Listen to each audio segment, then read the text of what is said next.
The Threxian Economics Council started building flexibility into trade agreements. The Corvin Collective revised their legal C10 years after the matches. Junho stood in front of a classroom that would have seemed impossible in his youth. 50 students from 20 different species sat at desks designed to accommodate wildly different body types. Some had 4 arms, others had tentacles. A few floated without any visible means of sitting.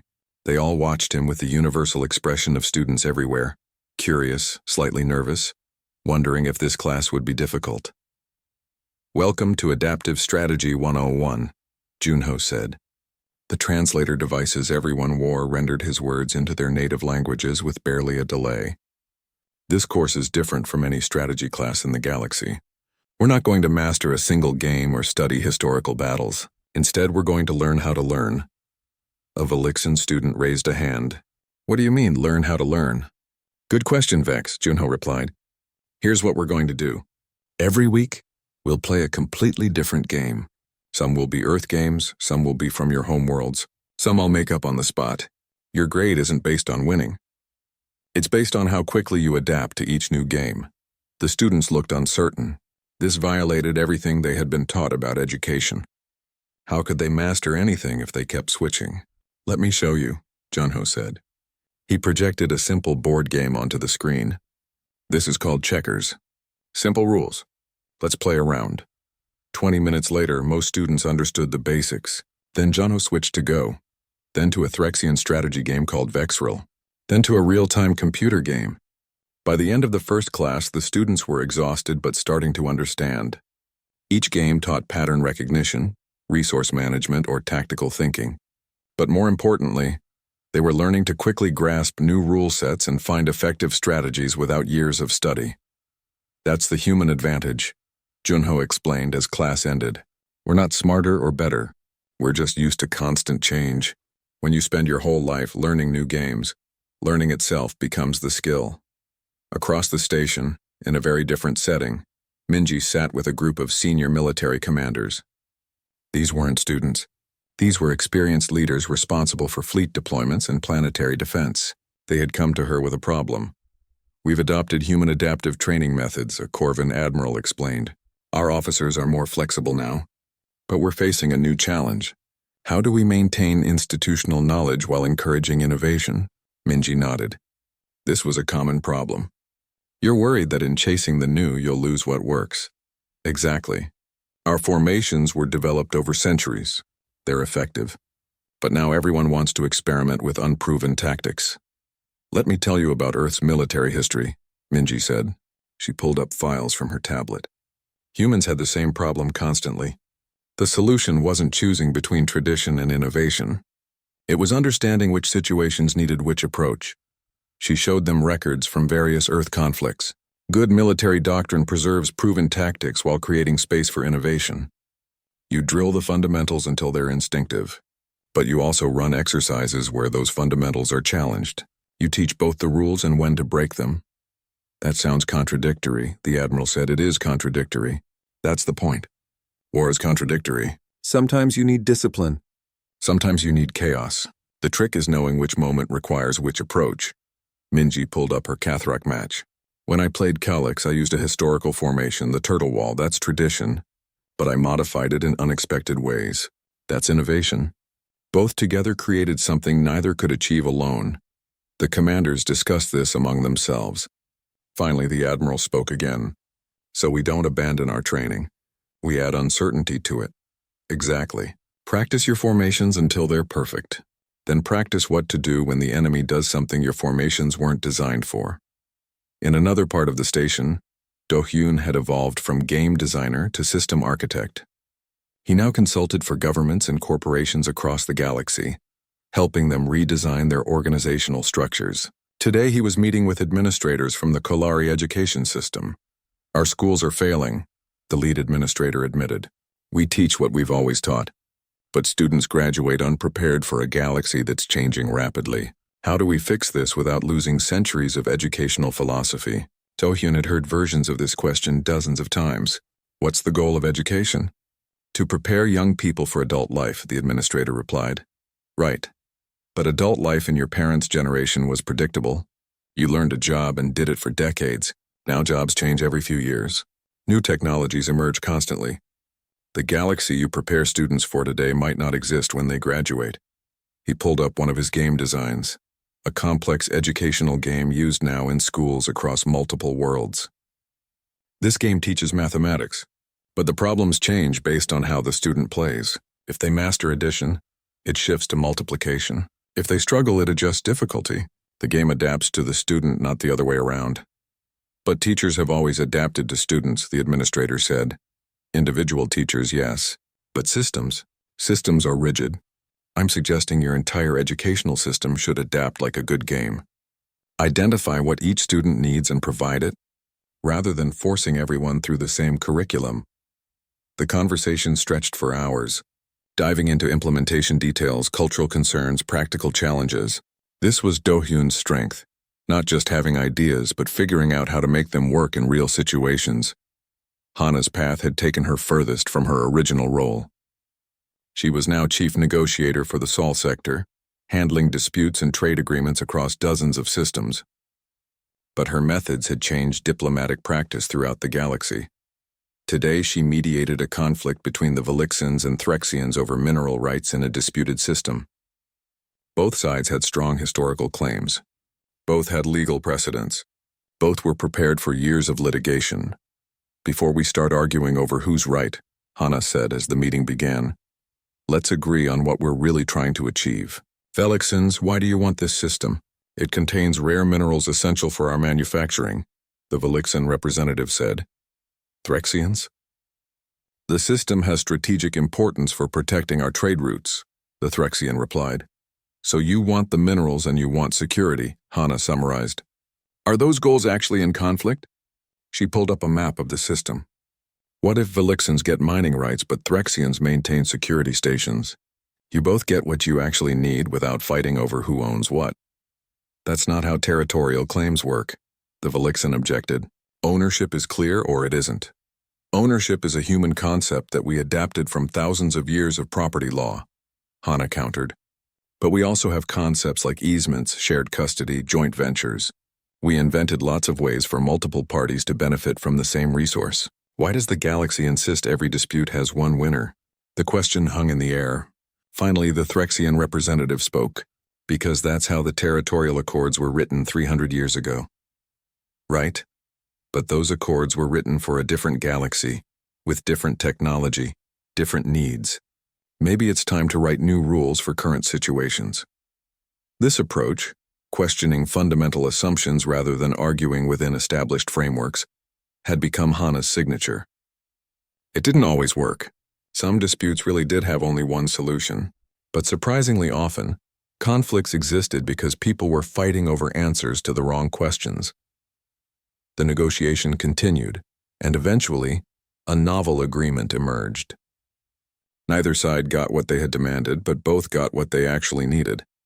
Meanwhile, Yoon had become something unexpected, a celebrity. His book, The Chaos Advantage: How Conflict Shaped Human Strategy, had become the best-selling academic work in galactic history. He traveled constantly, giving lectures at universities across hundreds of worlds. Tonight he spoke at the Velixian Grand Academy, the same institution where Kalix had taught for decades. The auditorium held 3,000 beings, with millions more watching via broadcast. I want to tell you about a human game called Rock, Paper, Scissors, Yoon began. The audience settled in, ready for another story about complex Earth strategy. The rules are simple. Rock beats scissors. Scissors beats paper. Paper beats rock. 3 options in a cycle, no option superior to the others. He demonstrated with hand gestures which the audience found amusing. Humans have been playing this game for centuries. Children play it to make decisions. Adults use it to settle disputes. It's considered trivial, barely even a game. Yoon paused for effect. But it teaches one of the most important strategic lessons there is. In a well-designed system, there is no universally best option. Every choice has strengths and weaknesses. Every strategy has a counter. The goal isn't to find the perfect solution. The goal is to understand the situation well enough to choose the right option for that specific moment. He pulled up complex analyses showing how this principle applied to everything, from military tactics to business strategy to diplomatic negotiations. The galaxy SPI The request came 3 days after the match ended, not just from the Velixians, but from 17 different species represented on the Galactic Council. They wanted workshops, seminars, detailed breakdowns of human strategic thinking. Tejo's office was flooded with formal invitations and informal requests. "This is unprecedented," one of his aides said, scrolling through the messages. "The Velixians want Junho to teach at their strategic academy. The Threxians are offering research partnerships. The Kolari want Minji to consult on their military doctrine." Tejo sat at his desk feeling overwhelmed. "We came here to prove we belonged. Now everyone wants to learn from us. I'm not sure we're ready for this." "Ready or not, it's happening," Hana said from the doorway. "I just got word that the council is holding an emergency session. They're calling it a strategic review." The council chamber was packed when they arrived. Every representative was present, along with military advisors, strategic consultants, and academics from across the galaxy. The air hummed with conversation in a dozen languages, translated through everyone's devices into a constant murmur. The council speaker, an ancient being named Veloth, called for silence. His species had been mediating galactic disputes for 5,000 years. He had seen countless challenges and changes, but even he seemed moved by the current situation. "We are here to discuss the implications of the recent Kathrak match," Veloth began. "What happened was not just a human victory. It was a demonstration that our understanding of strategy may be limited. High Strategist Collix has requested permission to speak." Collix stood and the chamber fell completely silent. "For 2,000 years, my people have been the masters of strategic thinking. We believed we had reached the peak of what was possible. The humans showed us we were wrong." He paused, letting that sink in. "This is not shameful. This is an opportunity. I propose that the council establish a new institution, the Academy of Adaptive Strategy. Let humanity teach us what they know." The proposal sparked immediate debate. Some species supported it enthusiastically. Others were more cautious. A representative from the Corvin Collective stood. "With respect, we saw humans win one game through unorthodox methods. Does that truly qualify them to teach the entire galaxy?" Yoon stood, surprising everyone. The historian rarely spoke in official settings. "May I respond to that?" Veloth nodded permission. "You're right to be skeptical," Yoon said. "But consider what happened. Your civilization has been peaceful for centuries. That's wonderful, truly. But peace has a cost. When you don't face existential challenges, you stop innovating. You perfect what works and stop looking for what might work better." He activated a holographic display showing Earth's history. Images of ancient battles, chess tournaments, Olympic Games, esports competitions flashed across the screen. Humans have never stopped competing.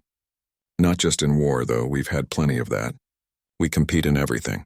Sports, games, business, art. We created thousands of different competitive frameworks, each teaching different lessons. We never perfected anything because we kept inventing new challenges. Another display showed comparative data. Look at game innovation rates. In the past 1,000 years, Earth created over 50 major strategy games and tens of thousands of minor variations. In that same period, how many new strategic frameworks did the galaxy develop? The answer was obvious and embarrassing. The galaxy had refined existing systems but created almost nothing new. "We're not better than you," Yoon continued. "We're just different. We can teach you something you forgot, how to stay sharp when there's no immediate threat forcing you to adapt." The debate continued for hours, but the momentum was clear. By the end of the session, the council voted to establish the new academy. More surprisingly, they voted to create exchange programs, bringing human strategic thinkers to various worlds and sending alien students to Earth. Within weeks, things began to change rapidly. Unyo found himself in a Velixian classroom, teaching a room full of alien military officers about real-time strategy games and the concept of micro and macro play. At first, they struggled to understand why he kept changing games every few days. "Why don't we master one game before moving to another?" asked a Velixian student named Kelrix. "Because that's not how humans learn," Junho explained. "We're not trying to master games. We're trying to master the skill of learning games. Every game teaches something different. StarCraft teaches resource management and multitasking. League of Legends teaches team coordination and objective trading. Chess teaches calculation. Poker teaches reading opponents and managing risk." He pulled up a screen showing his own gaming history. "I've played professionally in 4 different games across 7 years. Each time the game changed or I switched to a new game. Why? Because if you only know one game, you become rigid. If you know many games, you become flexible. The concept was revolutionary to species that had spent generations mastering single disciplines. Meanwhile, Minji was working with the Galactic Strategic Institute, a research organization that studied military doctrine and conflict resolution. She sat in meetings with generals and admirals from a dozen species, all trying to understand her approach to the Cathrak match. "You used a solved strategy," one Corvin general said. "The turtle wall. Everyone knows it doesn't work." "How did you make it work?" "I didn't make it work," Minji corrected. "I asked why it didn't work. The answer was that it had been proven to fail against optimal aggression, but that proof assumed both players followed established patterns. What if I changed the pattern slightly?" She showed them her analysis. "The turtle wall fails because it's predictable. Defensive pieces go in expected locations, so attackers know where to focus pressure. I put my pieces in unexpected locations, not better locations necessarily, just different ones." Suddenly, all that preparation and theory didn't apply. Cullix had to think from scratch. "But couldn't he adapt?" another officer asked. "He did adapt brilliantly. He's probably the greatest strategic mind in the galaxy, but adapting takes time and mental energy. Every moment he spent figuring out my unusual positions was a moment he wasn't executing his perfect strategy. I turned his strength, deep knowledge of optimal play, into a weakness." The general scribbled notes furiously. This was basic game theory that humans had been teaching for decades, but to the galactic military it was profound. Do-hyun's work was perhaps the most fundamental. He was brought to the Galactic Design Council, the body that created protocols and systems for everything from trade agreements to military alliances. They asked him to review their standard frameworks. "You design systems like you're building machines," Do-hyun observed after a week of study. "Everything is precise, efficient, optimized. That's good for stable environments. But what happens when conditions change?" "We adjust the parameters," a council member replied. "Right, but that requires recognizing that conditions have changed, agreeing on new parameters, and implementing changes. That takes time. What if conditions change faster than you can update?" Do-hyun pulled up his own game designs. "When I design games, I build in flexibility. Rules that adapt to how people play. Systems that evolve based on what strategies emerge. Instead of trying to predict everything, I create frameworks that handle unpredictability." He showed them a game he had designed where the victory conditions changed based on player actions. If everyone pursues military victory, the game adds economic victory paths. If everyone builds defensively, it introduces aggressive monsters. The system responds to what players do, creating balance dynamically rather than through fixed rules. The concept was radical. Galactic systems were meant to be stable and predictable. Do-hyun was suggesting they should be flexible and responsive instead. Hana's role evolved into something unexpected. She became a negotiator, helping different species understand human thinking while also helping humans understand the galaxy. She found herself in constant demand, mediating between traditional galactic institutions and the new human approaches. One particular meeting stood out. She sat with 3 ambassadors, Velixen, Threxian, and Corvin, who were struggling with a trade dispute. Each side had data supporting their position. Each could cite historical precedents. They were deadlocked. "May I make an observation?" Hana asked after hours of fruitless debate. They agreed, mostly out of exhaustion. "You're all playing a game where you think there's one right answer. But what if we're asking the wrong question? What if instead of arguing about who's correct according to historical precedent, we design a new framework that works for current conditions? We have procedures for treaty revision," the Threxian ambassador said. "They take years. So take years if you need to," Hana replied. "But start by agreeing that you're not solving a historical problem. You're solving a current problem that happens to have historical context. Those are different challenges."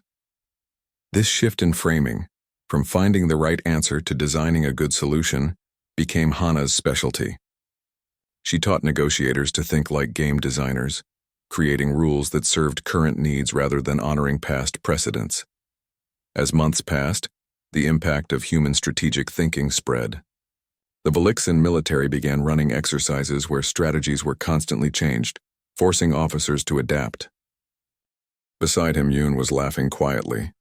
They're not just playing the game. Yoon, the night before the final match, Hana couldn't sleep. She walked the empty corridors of the orbital station. her mind racing through possibilities. They had tied the series, but that only meant they had avoided embarrassment. To actually win, to prove humanity deserved its place, they needed this final victory. She found herself in the observation gallery overlooking the crystal arena. To her surprise, someone else was already there. High strategist Calix stood at the window, his tall form silhouetted against the stars. "Ambassador's analyst," he said without turning around. "You cannot sleep either." Hana approached cautiously. "I didn't expect to see you here. I come here before important matches. It helps me think." He finally looked at her. "Your team has surprised us. I confess, we did not expect this. We thought humanity would be simpler." "We're good at being underestimated," Hana said. "Tomorrow I face you in the final match." Calix said, "Your companions have shown brilliance, but you have been silent. You watch, you take notes, but you do not play." "Why?" Hana smiled slightly. "Because I wanted to understand the game completely before I tried to win it." The next morning, the arena filled earlier than ever. Representatives from every council species attended in person. The viewing numbers across the galaxy broke records. This wasn't just about Earth and the Velixans anymore. It was about how the galaxy understood strategy itself. Before entering the arena, the human team gathered one last time. Yuno, Minji, and Dohyun had done their part. Now everything rested on Hana. "You've seen everything," Yoon told her. "You've watched them play for weeks. You know their patterns." "Patterns are just the surface," Hana replied. She held her tablet close, filled with notes from every match. "What matters is why they make those patterns." Taeho put a hand on her shoulder. "No pressure, but the future of human diplomacy rests on what happens in the next few hours." "That's definitely pressure," Hana said, but she was smiling. "I'll do my best." She entered the arena alone. Calix was already seated, his expression calm and focused. The board materialized between them, the pieces glowing with soft light. But before the match began, Hana did something unexpected. "I'd like to request a rule clarification session," she announced. The moderator looked surprised. "The rules are well established, Analyst Hana. All players know them." "I know the rules," Hana said. "But I want to understand them completely. There are edge cases and historical interpretations I need clarified before we play." This was unusual but technically allowed. The moderator agreed. For the next 2 hours, with thousands watching and waiting, Hana asked questions. Detailed, specific questions about obscure situations. What happened if two pieces occupied the same space through different movement paths? How were ties and resource generation resolved? What historical precedents existed for unusual board positions? Many in the crowd grew restless. This was boring technical discussion, not the epic confrontation they had expected. But some, particularly the Velixans, leaned forward with interest. Hana wasn't asking random questions. Each one probed at the edges of the rules, finding areas where interpretation mattered. Finally, the clarification session ended. The match could begin. Hana's opening was unlike anything anyone had seen. She didn't use a historical formation. She didn't copy what Junho, Minji, or Dohyun had done. She played something completely new, a formation that seemed to have no precedent in Cathrak's long history. Calix studied the board carefully before responding. His moves were precise and elegant. Within 15 moves, patterns emerged. He was building toward a classic mid-game position, one that had won countless matches. But Hana's pieces didn't respond in the expected ways. She wasn't countering his strategy so much as ignoring it. Her formations served purposes that weren't immediately clear. She sacrificed territorial advantage for strange resource arrangements. She gave up strong positions to occupy weak ones. By move 30, experienced players in the audience began to see something disturbing. Hana wasn't playing Cathrak the way it had always been played.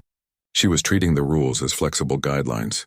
Her moves were technically legal, but they violated the spirit of how the game had been understood for millennia. At move 42, she did something that made the crowd gasp. She used a piece in a way that was legal according to the rules, but had never been done because it was considered wasteful. She exploited an ambiguity in the movement rules to place a piece in a position that should have been impossible. Calix objected immediately. That move violates the principle of controlled space. The moderator checked the rules carefully. After 10 minutes of consultation, he announced, "The move is legal. There is no explicit rule against it." "But it violates tradition," Calix argued. "No one plays that way." Tradition is not rules, Hana said quietly. Rules are rules. The match continued, but something fundamental had shifted. Hana kept finding these edge cases, these technically legal but philosophically radical moves. Each one forced Calix to adapt, to think about the game in ways he never had before. The hours stretched on. 5 hours, 10 hours, 15. The board became a strange landscape that followed the rules of Cathrak but didn't look like any Cathrak game in history. Hana was rewriting the language of the game while playing it. Calix fought brilliantly. He was possibly the greatest strategic mind in the galaxy, and he proved it by adapting faster than anyone thought possible. He found counters to Hana's unusual moves. He created new formations on the spot to deal with situations that had no historical precedent. But Hana stayed one step ahead. Every time Calix adapted, she shifted to something else. She was playing with rules themselves, finding the space between what was written and what was assumed. At hour 23, Hana achieved something extraordinary. The position on the board was one that Velixan theorists had long discussed but believed impossible to reach in actual play. They called it the empty crown, a perfect stalemate where neither player could win without the opponent choosing to lose. Except Hana had structured it with a critical difference. Maintaining the stalemate cost Calix resources every turn while costing her nothing. It was a stalemate that slowly tilted toward her victory. Calix could break the stalemate and try to win, but every analysis showed that path led to defeat, or he could maintain it and slowly lose anyway. The arena fell absolutely silent. Everyone understood what they were seeing. This was impossible. This position wasn't supposed to exist. Calix studied the board for 6 hours. Experts across the galaxy reviewed the position, running simulations, checking calculations. Every analysis came back the same. Hana had won, not through brilliant tactics or superior strategy, but by playing a completely different game within the same rules. Finally, Calix reached forward and tipped his command piece, the formal gesture of resignation. The arena erupted, not with celebration or disappointment, but with something more complex. Awe, confusion, excitement. Calix stood and walked around the board. He bowed deeply to Hana, deeper than he had bowed to anyone. "You did not just beat me," he said. "You showed me that I did not fully understand the game I thought I had mastered. That is a greater gift than victory." In the delegation box, Tejo collapsed back in his seat, overwhelmed. Yun was laughing and crying at the same time. They had done it. Against all odds, against a civilization that had mastered strategy for millennia, they had won. But as Hana walked off the arena floor, she didn't look triumphant. She looked thoughtful. In the preparation room, away from cameras, the team gathered. "We won," Junho said, still processing it. "We did," Hana agreed. "But that's not the important part." "What do you mean?" Minji asked. "We didn't just beat them," Hana explained. "We showed them that their perfect system had blind spots. That's going to change things." She was right.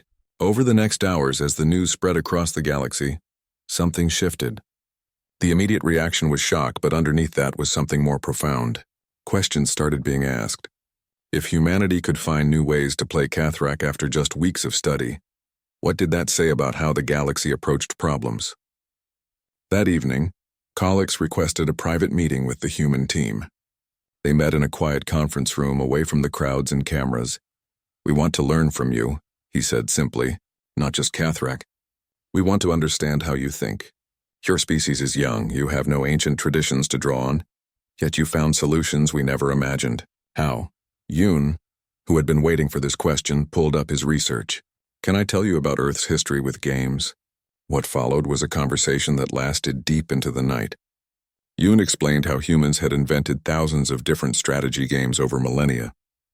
Chess, Go, poker, diplomacy, countless video games. Each game taught different lessons. Chess taught calculation, Go taught intuition, poker taught risk assessment. Video games taught real-time adaptation. "You mastered one perfect game," Yun explained. "We learned to learn games." When Junho faced Cathrak, he didn't see ancient Velixan strategy.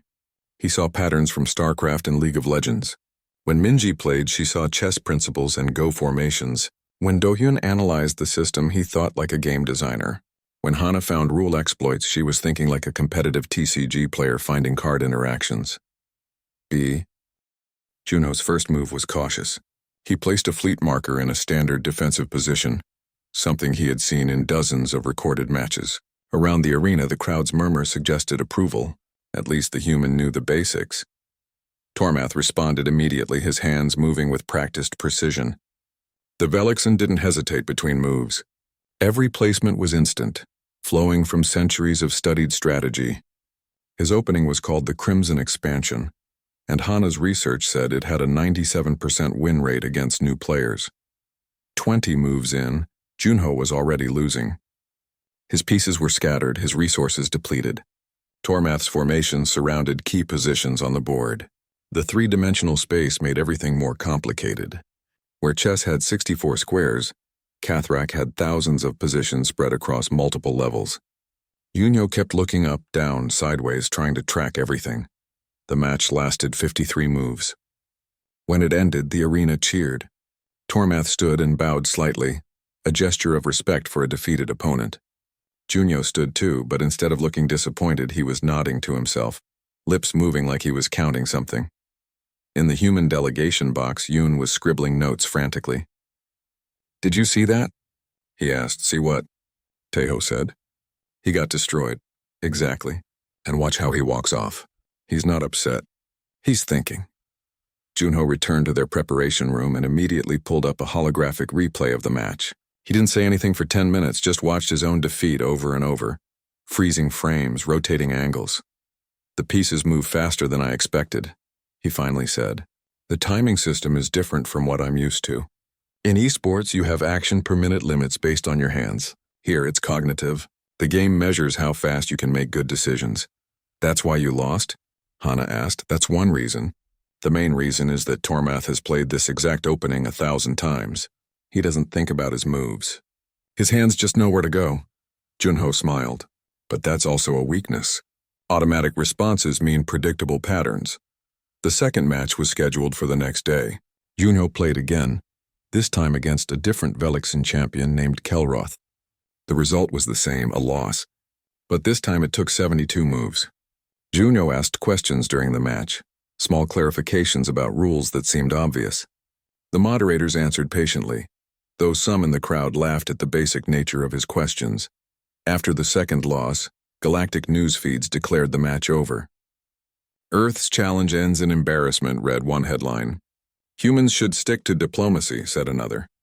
Betting markets shifted dramatically. Most predicted a Velixen sweep, 7 straight victories. But in Earth's preparation room, something else was happening. Junho, Minji, and Doyun sat around a table covered in notes and diagrams. They were talking rapidly, pointing at different parts of recorded matches, testing ideas.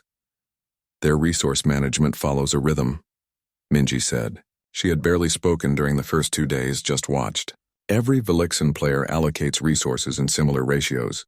60% military, 30% economy, 10% exploration. The ratios shift by phase, but the pattern holds. Because it's optimal," Dohyun added. "Mathematically, those ratios have been proven to work best. There are academic papers about it. But optimal assumes your opponent plays optimally too," Minji said. "What if we don't?" The third match was Minji's turn. She faced Kalix himself, the high strategist. The arena buzzed with anticipation. This would be the real test. Kalix was undefeated in formal matches. He had written books on Cathrak strategy that were studied across the galaxy. Minji opened with a formation that made the crowd gasp. It was called the Turtle Wall, a purely defensive strategy that hadn't been used in high-level play for 300 years. The strategy had been solved, mathematically proven to lose against proper aggression. Every academy taught why the Turtle Wall failed. Kalix looked puzzled but adjusted quickly. He applied the standard counter strategy, building aggressive formations that should crush defensive play. His pieces moved into attack positions. The match progressed according to theory, except it didn't. Minji wasn't playing the Turtle Wall the way it had been played historically. She made small modifications, subtle differences that seemed insignificant. A piece here, a resource allocation there. Nothing dramatic. But slowly the board state became strange. Kalix's aggressive positions weren't quite working. His usual crushing attacks left him slightly exposed. His resource advantages weren't translating into territorial control. The match stretched past 5 hours, then 10. The arena stayed full. People stopped mocking and started watching carefully. This wasn't supposed to happen. The turtle wall was a solved strategy. It should have fallen apart by now. At the 14-hour mark, Minji made her decisive move. All those tiny modifications had built toward this moment. She triggered a cascade of forced exchanges that left Calix with a choice: sacrifice his offensive position to protect his economy, or push forward and risk collapse. Calix chose to push forward. It was the right choice according to theory. But theory assumed the turtle wall was built the traditional way. Minji's version was different. Her defensive pieces weren't where they should be. They were 2 moves ahead of where Calix expected them. At hour 16, Calix's position began to crumble. Not dramatically. There was no brilliant sacrifice or stunning combination. Just a slow, inevitable erosion. His pieces were out of position. His resources were committed to attacks that no longer worked. His formations, once perfect, now had gaps. When Minji finally secured victory, the arena sat in stunned silence. Then slowly applause began. Not from Earth's section, but from the Velixians themselves. Calix stood and walked around the board to bow deeply to Minji. "That was beautiful," he said, his words translated for all to hear. "You found the flaw in the solution." "May I ask how?" Minji spoke softly. "The solution assumed the defensive player would panic and make mistakes. I didn't panic. I just waited and watched what you did." The score was now 2-1, Velixians leading. But everything had changed. The Galactic newsfeed scrambled to revise their stories. Betting markets shifted again. Suddenly, this wasn't a joke anymore. In the human preparation room, Junho and Do-hyun congratulated Minji. But they were also analyzing her match, breaking down what she had done, understanding the principles behind it. "You turned a solved strategy into an unsolved one," Do-hyun said. "You changed the meta by refusing to play the meta."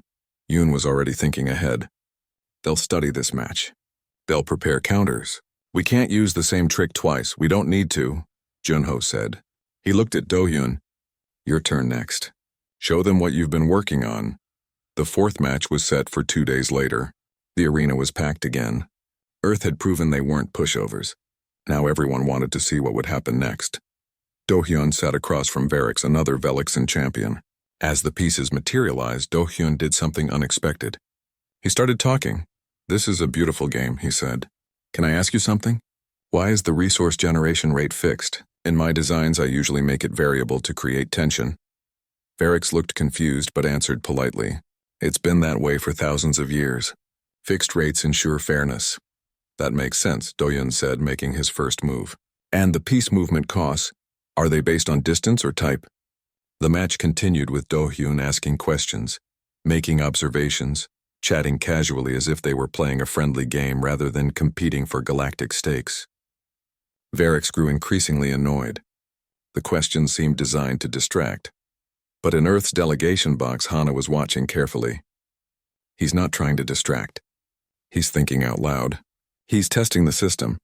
Do-hyun's moves seemed random, almost careless. He sacrificed pieces unnecessarily. He abandoned good positions. He built formations that collapsed under minimal pressure. By move 30, he was clearly losing. Then something strange happened. Do-hyun started narrating future moves. "You'll move that fleet marker to position 7 Alpha.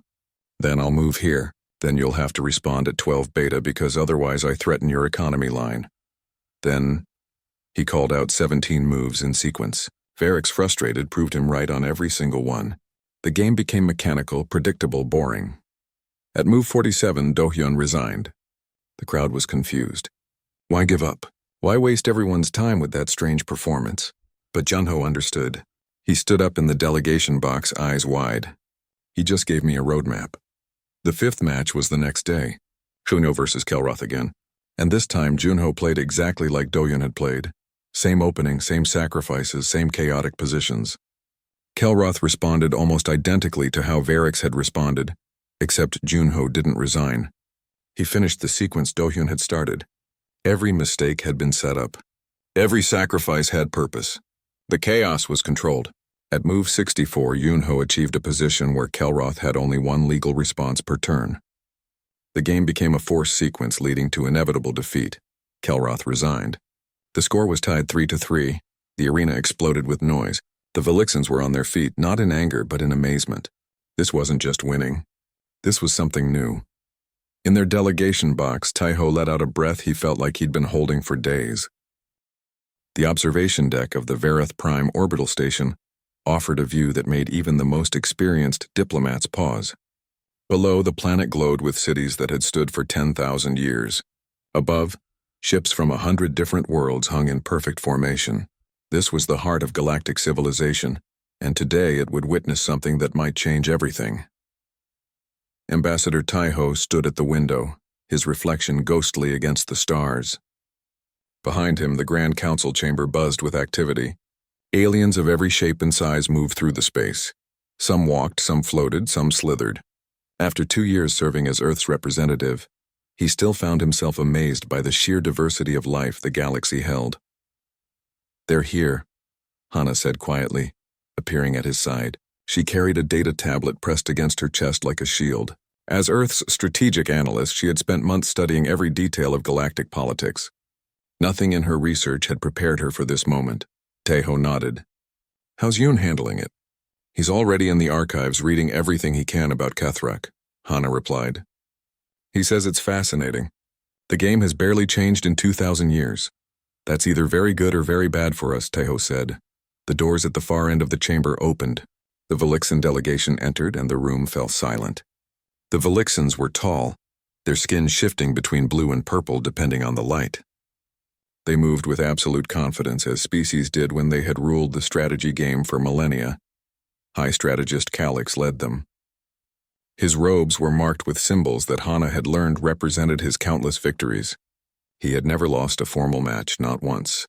Behind him walked his champions, each one a master of Kethrak, each one having crushed opponents from dozens of worlds. The formal challenge began with ancient words, translated through devices that made every species hear them in their own language. Calix spoke clearly, his voice carrying across the chamber. "Humanity has joined the Galactic Council without proving their worth in the ways that matter. They speak of diplomacy but know nothing of strategy. They claim wisdom, but have only existed among the stars for a brief moment. We challenge them to Kethrak, the game that has kept peace for 3 centuries. Let them show us if they deserve their seat." Murmurs rippled through the crowd. Other species watched with interest. Some looked sympathetic to Earth, most did not. Humanity was still new, still unproven. Many thought Earth had been given a council seat too easily. Taiho stepped forward. He had practiced this speech 100 times, but his heart still raced. "We accept your challenge. We understand the terms. Best of 7 matches. We will select our representatives and face you with honor." Calix's expression was hard to read, but something in his posture suggested satisfaction. 7 days from now, the first match begins. Choose wisely, Ambassador. You will need more than luck. As the Velixans left, the chamber erupted in conversation. Representatives from other worlds crowded around Taiho, some offering advice, others barely hiding their excitement at watching Earth fail. Hana gently guided him away from the crowd, back toward their quarters. "That could have gone worse," she said. "It could have gone better," Taiho replied. "Did you see how they looked at us? They think this is already over." Yoon was waiting for them in their strategy room, surrounded by holographic displays showing Kethrak matches from across the centuries. He barely looked up when they entered. "It's beautiful," he said. "The game, I mean. It's like chess, but in 3 dimensions. Resource management like a real-time strategy game. Bluffing elements like poker. No wonder it's lasted so long. Can we win?" Taiho asked directly. Yoon finally looked at him. "I don't know. But I know we can't win by playing the way they play. They've had 2,000 years to perfect their strategies. We've had 2 weeks to learn the rules. So what do we do?" Hana asked. "We choose people who know how to learn fast," Yoon said. "Not necessarily people who know Kethrak." That was how they ended up selecting Junho, Minji, and Dohyun. The choice shocked everyone back on Earth. Military commanders volunteered. Chess champions offered their services. Professional strategists sent applications, but Taiho, Hana, and Yoon had discussed it carefully. Junho was only 24, a professional player of competitive video games. He had won international tournaments in 3 different games, switching between them as the competitive scene shifted. His specialty was adaptation.